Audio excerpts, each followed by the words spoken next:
Ambassador to the United Nations, senior fellow at the American Enterprise Institute, and a Fox News contributor. Ambassador, Secretary Kerry says there are still gaps remaining. What are those gaps, and can they be bridged to stop Iran from building a potential nuclear bomb?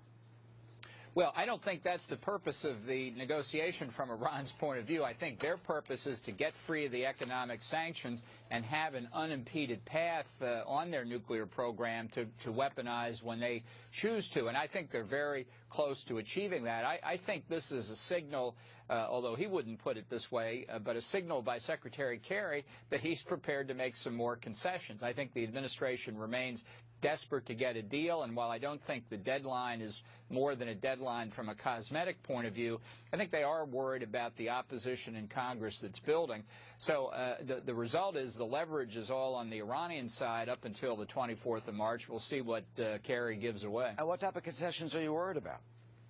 Well, I think the negotiations themselves have just been a slide down a long hill from the position the U.S. went into, which was, of all things, the UN Security Council resolutions that called on Iran to cease all enrichment-related activities. We've made one concession after another, how many centrifuges, what their capacity would be, research on new centrifuges, stockpiling of reactor-grade uranium, on and on and on.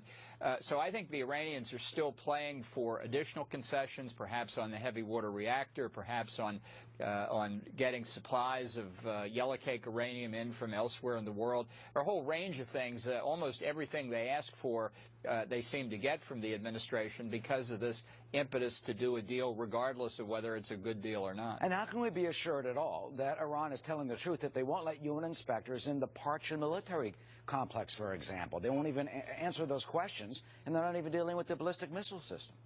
Exactly. Look, I wouldn't touch this regime in Iran with a 10-foot pole when it comes to their veracity, and they have prevented the International Atomic Energy Agency from getting what's in arms control terminology is called a baseline of their program. You rightly say on two critical aspects, the weaponization work at Parchin and the delivery system for the weapon, the ballistic missile program, we don't have any substance, at least as far as we know of, in this agreement at all. So these two critical elements are completely outside the deal, and I have no doubt that as they have done the last 25 years, Iran is actively working to conceal other aspects of their nuclear program that we don't know about. And finally, in 48 hours, one of the harshest critics of the regime, who does believe they're trying to build a nuclear bomb, Israeli Prime Minister Benjamin Netanyahu, goes to the polls.